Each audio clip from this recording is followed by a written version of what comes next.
I fear not the dark itself, but what may lurk within it. Welcome to Lurk, bringing you creepy, strange, and bone-chilling stories, with your host, Jamie Jackson.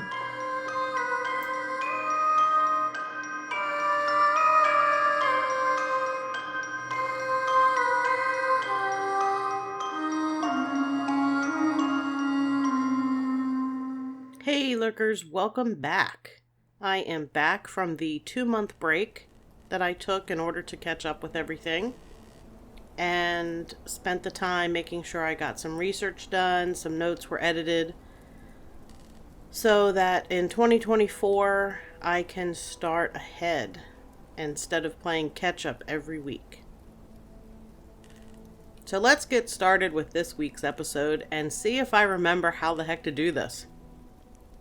So for this week, we are hitting the trail once again and checking out spooky things found along the Appalachian National Scenic Trail in the state of Pennsylvania. This is going to be split up into 3 separate episodes.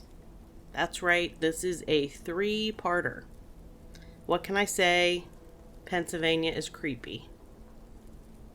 If you are new to the podcast, The Haunted Trail is a collection of paranormal, spooky, and creepy stories from along the Appalachian National Scenic Trail. Just a heads up that I believe there are 3 murders along this section of trail. Anyway, the Appalachian National Scenic Trail, also known as the Appalachian Trail or just the AT, travels through 14 states along the U.S. East Coast. We've been covering stories from each state, starting in the south and moving north, which is the way that most hikers who travel the entire trail in one trip travel. These hikers are known as through hikers. We have already completed Georgia, North Carolina, Tennessee, Virginia, West Virginia, and Maryland. Definitely take the time to listen to those episodes when you have a chance. But you do not have to listen to them in order unless you really want to. They each stand alone on their own. 229.8 miles of the Appalachian Trail travels through the state of Pennsylvania. The Pennsylvania section of the AT is known as Rocksylvania, though it really isn't all rocks. Just mostly rocks. It's rocky. Mostly, I think, towards the northern section. I have not hiked that area. I have hiked the southern portion of the Pennsylvania Appalachian Trail. The Appalachian Trail in Pennsylvania is famed for its rocky terrain, as I mentioned, which, like I also mentioned, is mostly north of the Susquehanna River. The southern part of the state offers some of the gentlest, smoothest terrain of the entire Appalachian Trail. That's the part that I've hiked because I'm all for gentle, smooth, and not as many rocks. The Appalachian Trail Museum is located in Pine Grove State Park, which is also home to the Half-Gallon Challenge. Pine Grove State Park is also near the Appalachian Trail's official halfway point. The Half-Gallon Challenge, for those who are interested in knowing, is where hikers come to the general store at Pine Grove State Park and they attempt to eat an entire half-gallon of ice cream in one sitting. Some of you may realize that this really isn't any challenge at all. Possibly myself included, but we're not going to go there. Heading north from the Maryland-Pennsylvania line, you start at Penmar Park, and you make your way towards Blue Hill Summit, Pennsylvania. Nearby is an area known as Monterey Pass. On July 4th through 5th in 1863, a thunderstorm raged while General Lee's army retreated from the Gettysburg battlefield across South Mountain. In the meantime, General Kilpatrick's cavalry, which included General Custer's brigade, and yes, that is General Custer as in Custer's Last Stand, was given orders to attack the wagon train. Custer's men began storming the wagons like a bunch of wild Indians, overturning many of the wagons. The fight continued into Maryland and was the only battle fought on both sides of the Mason-Dixon line. If you don't know, the Mason-Dixon line is the name of the boundary between Pennsylvania and Maryland. When the fighting was over, the Union had lost 5 men and were missing 28. 1,300 Confederates were captured, and the remaining wagons were burned. There are reports of people hearing the sounds of battle echoing around the area, and it's often accompanied by the smell of burning gunpowder. The next area of note hikers come to is Michaud State Forest. Michaud State Forest encompasses more than 85,500 acres in the South Mountain area of Cumberland, Franklin, and Adams counties. It's considered Pennsylvania's cradle of forestry and is the site of the first forestry school at Mont Alto. The forest is named for the French botanist André Michaud, who discovered and named many plants during the 18th century. Most of the state forest lands of the Michaud District are located at the northern terminus of the scenic Blue Ridge Mountains. One of the stories from Michaud is the White Lady of Pond Bank. The White Lady is known by different names: the White Lady, the White Woman, and the White Witch. Despite the different names, the stories about her are all basically the same. The White Lady has been scaring people along South Mountain for generations. She appears in 2 areas. She wanders the woods and fields near the village of Pond Bank, and is also seen along Loop Road in South Mountain. Some say she's looking for a child or a lover who drowned. Some say she drowned herself. And I don't think that means as in like drowned herself. I think it means more she herself drowned, which would have been the better way to word that. Sometimes up on South Mountain, she is accompanied by a little white dog. No matter where she appears or who accompanies her, she always looks the same: haunted, bewildered, and wearing a long white dress. She's been known to leap onto the hoods of passing cars at night. I'm familiar with a large section of the Appalachian Trail in Michaud State Forest, as I've hiked this section of the trail from Maryland to Michaud on a scout backpacking trip. We stayed at a shelter in Michaud, and I must say that for some reason, I slept worse than usual in the shelter. Sleeping in a shelter isn't always the most comfortable. You're using an inflatable mat. I mean, that's what I use. I used an inflatable, thin, it looks like a blow-up beach toy. You know, the air mattresses with the sections, the long sections. A raft. That's like a beach toy. It's called a raft. That's what it looks like. And you're on that on your sleeping bag, and you're only protected on 3 sides. The 4th side is wide open to the elements, so it's kind of unnerving to sleep in a shelter. But for whatever reason, in this particular section, I felt really uneasy and on edge. And when I had to make a trip to the Privy in the middle of the night, I was less than thrilled about going. It was one of those times where you're laying there and you're like, would it really be that embarrassing if I just wet myself? That's how unnerving it was. Because you had to walk around to the back side of where the shelter was, cross the trail, Appalachian Trail, and the Privy was on the other side. So your companions can't see you. They probably would hear you scream, but they can't see you, which I think was part of the unnerving part. But of course, you want a little privacy when you're going to the Privy.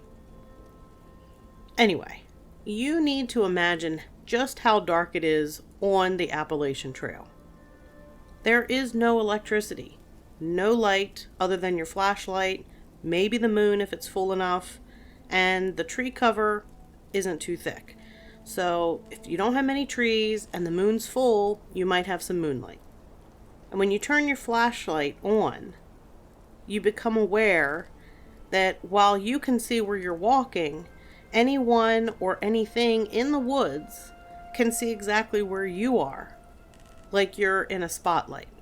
At least that's what I kept thinking while I walked to the privy that night. That someone was in the woods watching me.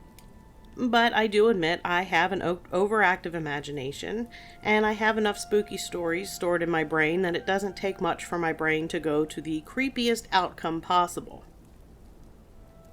On a separate occasion, I went on a Halloween hike with members of my family to a part of the trail that was the scene of a murder. This is the first of 3 murder scenes you come across on the Appalachian Trail in Pennsylvania.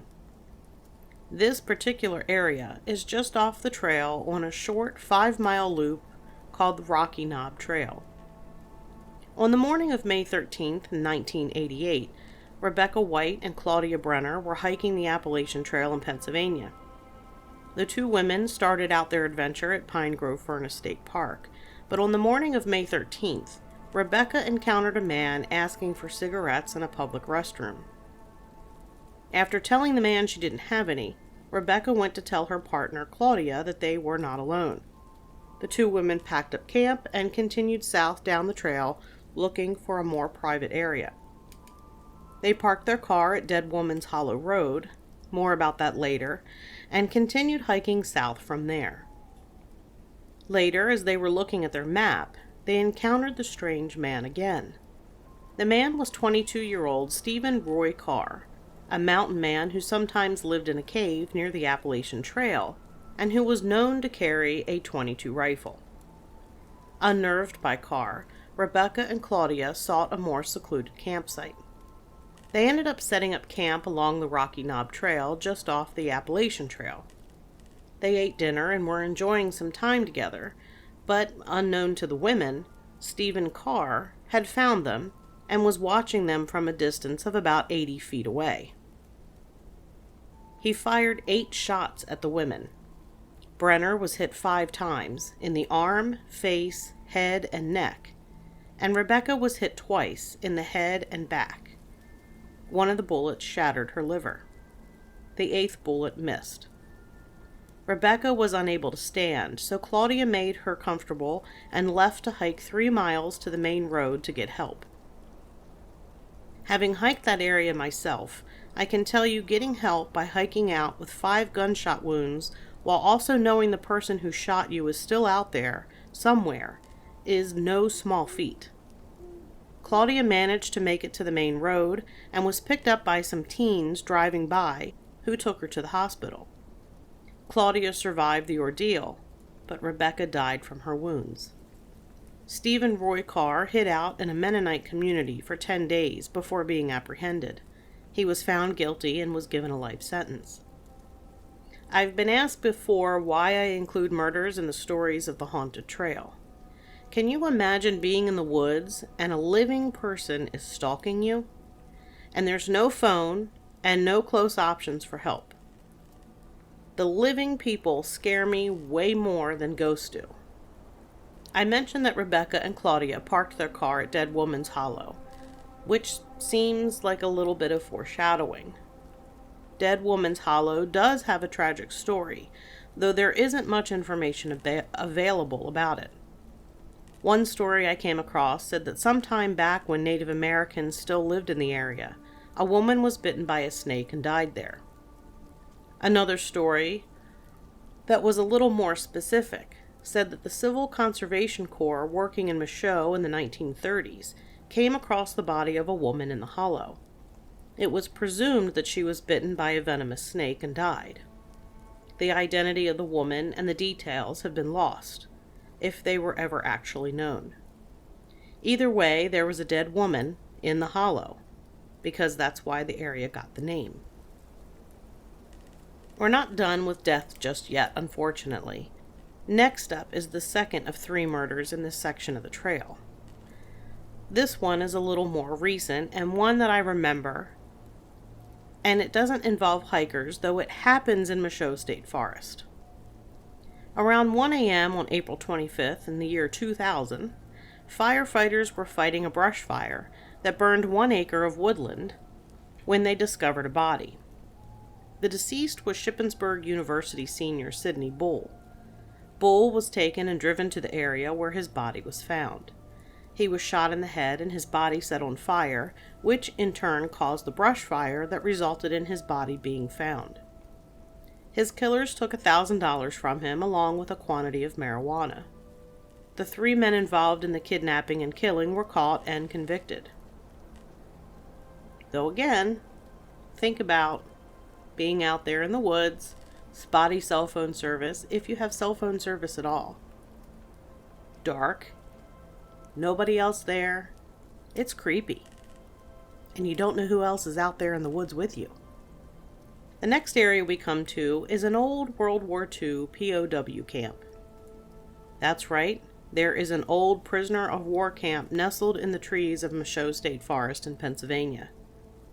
This site has an unusual history that is linked to the iron industry in the late 18th, 19th, and early 20th centuries, when the area was a working farm known as Bunker Hill Farm.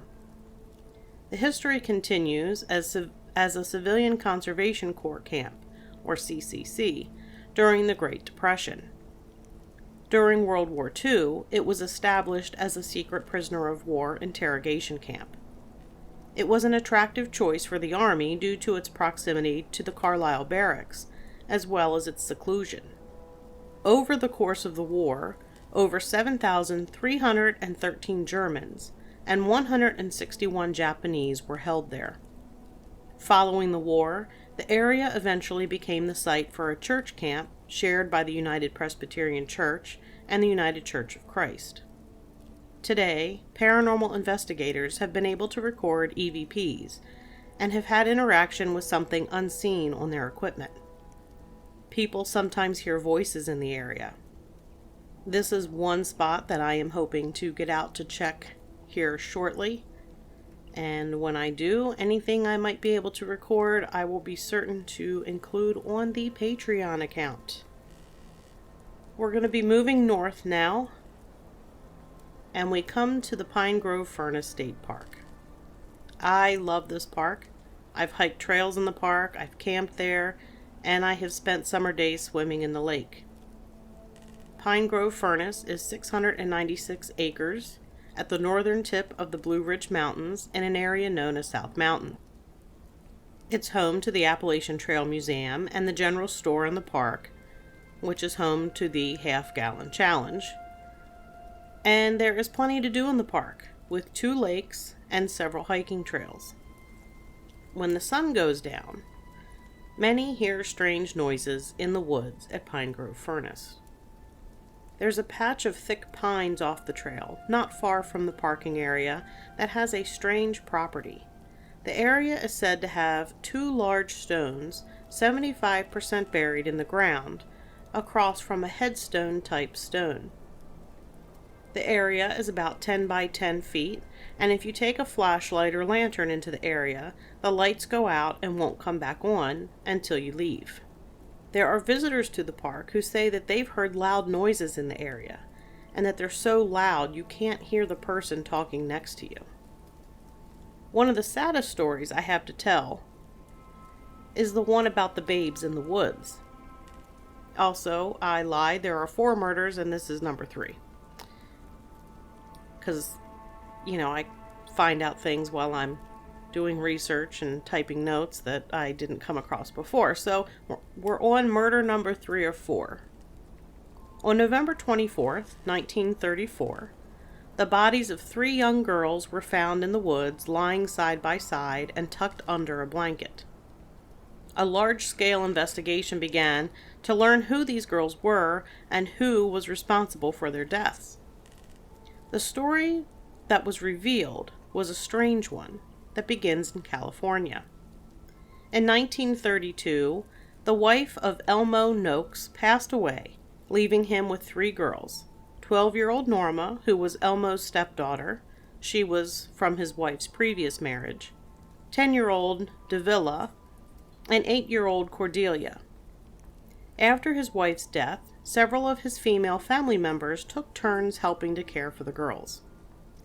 Then Elmo Noakes' niece, Winifred Pierce, who was 18, quit high school and moved in to care for the children and act as a housekeeper. Then the strange happens, or the gross, or whatever word you want to use. Like, illegal. Elmo, who was 32, and his niece grow to have a romantic relationship. They have romantic feelings for each other. Family members suspect, and Elmo is confronted by his sister, who is Winifred's mother. Not wanting to end their love affair, Elmo and Winifred take off cross-country with the three girls. They make it to Pennsylvania, and by then, the money that they had runs out. Out of options, Elmo suffocates the girls and leaves their bodies in the woods. Then he and Winifred travel to an area near Altoona, Pennsylvania, which is about 100 miles from where they left the girls' bodies, and they carry out what is said to be a suicide pact. Elmo shoots Winifred and then himself. Another sad note to this story is that the oldest girl, Norma, her father was still alive and had been trying to get custody of his daughter during the 2 years after his ex-wife's death, but he was denied. Today, people have claimed to have heard the sounds of children crying in the area where the bodies were found all those years ago. Within Pine Grove Furnace State Park is a building known as the Iron Master's Mansion. This mansion was built circa 1829 by Peter Agee when he was Iron Master of the Pine Grove Iron Works located nearby. Department of Conservation and Natural Resources Bureau of State Parks Director John Norbeck said, "Pine Grove sits at the halfway point of the Appalachian Trail and is a site rumored to have connections to the Underground Railroad for escaped slaves. Many famous families in Pennsylvania state history have lived in the mansion after the Agee family, including Judge Frederick Watts, the founder of Penn State University, Jackson Fuller, the namesake for Fuller Lake, and Jay Cooke, often called the financier of the Civil War." After the ironworks closed in 1895, the mansion fell into disuse. In 1913, the ironworks and surrounding land, including the mansion, were sold to the Commonwealth of Pennsylvania, which owns the mansion to this day. During the 1920s, the Appalachian Trail was laid out, passing through the park close to the mansion. The mansion subsequently became a hostel for hikers using the trail. It was operated by a unit of American Youth Hostels for 25 years, up until about 2010. That year, the Central Pennsylvania Conservancy was granted a lease by the Pennsylvania DCNR, which made extensive renovations to the interior and then operated the mansion as a hotel and events venue. In 2020, operation of the mansion was turned over to the Appalachian Trail Museum. The museum continues to operate the mansion as a hostel for hikers and venue for events. It's also said that the mansion is haunted. The ghosts of the owners, Jackson and Caroline Fuller, are seen in the building. The smell of perfume is strong, even when no one else has been in the house for days. Some unseen person knocks on the door of the girls' dormitory, and the attic door unlocks and opens and closes on its own. Some have said that they also hear children's laughter echoing from the attic.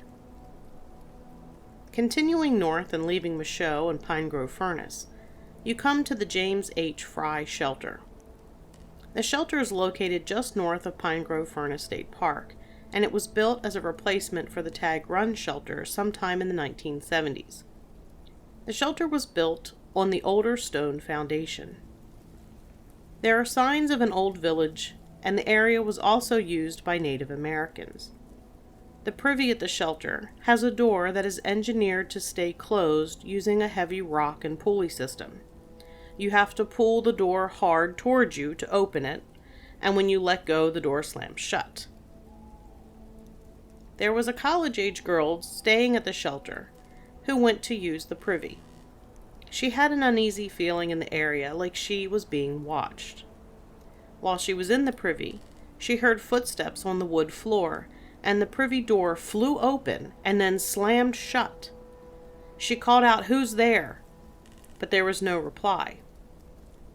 She went out to see who was there, but no one was around. And if you remember, she heard the footsteps leading up to the floor and the door, but there were no retreating footsteps.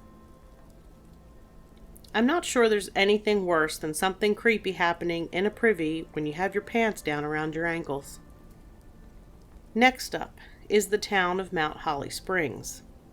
During the Civil War, 40,000 Confederate and Union men passed through Mount Holly Springs on their way to Gettysburg. A member of General Ewell's 2nd Corps became ill during the march through town and was taken to the inn there to be cared for. Despite the attention to his care, he did eventually die from his illness. No one knew his name, and he was buried in the borough cemetery. Now people see a Civil War soldier with red hair roaming around the area. Further north, the Appalachian Trail passes through the small town of Boiling Springs. I personally have not hiked this area, but I did meet up with my husband and the scouts to pick them up at the end of their backpacking trip. I love this little town. In the town is a pretty little lake called Children's Lake. There's a ghost seen walking around Children's Lake in Boiling Springs. It's seen at night and has been named the Night Walker. It walks around the lake and sits at a bench as if waiting for someone to meet them. About 6 miles from Boiling Springs is the larger town of Carlisle, Pennsylvania. Carlisle, founded in 1751, is the home of Carlisle Barracks, the second oldest army post in the United States. The barracks was later the Carlisle Indian School, where Jim Thorpe played. It's now home of the U.S. Army War College. The town is also home to the Army Heritage and Education Center and Heritage Trail. The Central Pennsylvania Youth Ballet, Trout Gallery, Dickinson College, and Penn State's Dickinson School of Law add to the cultural and educational character of the town. Not only is Carlisle full of fun things to do, it's also full of ghosts. One of the haunted locations in town is the old county prison. One maintenance worker, who has been there for 25 years, has had several experiences. All the unexplainable sights and sounds he's come across in the cramped hallways of the old Cumberland County Prison have made him a firm believer in ghosts. One day, when he was putting away motors on a shelf in an old prison cell, he had a strange encounter. He said, "I heard footsteps coming up the hallway outside. I looked out and see a pair of brown boots and maybe khakis, grayish-colored pants. When I went out, there was nobody out there. Then, when I started actually thinking about it, there wasn't anything above the knee." He swears he saw a pair of legs walking and not attached to a body. In that area of the jail, there are loud, heavy metal doors, and at the time of the sighting, he did not hear any of the doors open. He says he's also heard voices in the old prison, even when he's the only person there. Another time he heard a knock at one of the doors, but when he went to see who was there was no one. In addition, the light in that area was a motion sensor light, and it had not turned on. If someone had knocked on the door, the light would have been triggered.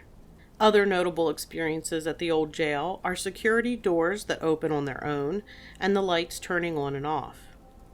One of the reasons many believe the old prison is haunted is because it was the site of the last hanging in Cumberland County history. An inmate was hanged for murdering a Carlisle police officer, though he continued to argue his innocence until the day he died. The old county courthouse in Carlisle, which is now an administration building, may also be haunted. Some workers in the finance department upstairs said sometimes the toilet flushes on its own, and sometimes they see shadows in their rooms and hear creaks and cracks. We're going to end part 1 of the Haunted Trail in Pennsylvania here and pick it up again in next week's episode. Remember, you can find Lurk wherever it is that you listen to your favorite podcasts, and also at lurkpodcast.com, where you can find episodes along with links to our social media pages. You'll find me mostly on Facebook, but I pop up on Instagram and Twitter too. We also have a YouTube channel if you prefer listening that way. Make sure you like and subscribe. If you'd like a little more Lurk in your life, you can become a loyal lurker at Patreon for $5 a month. You can find that link in the show notes. Help out the show, and you get a little bit of extra content. And until next time, keep lurking.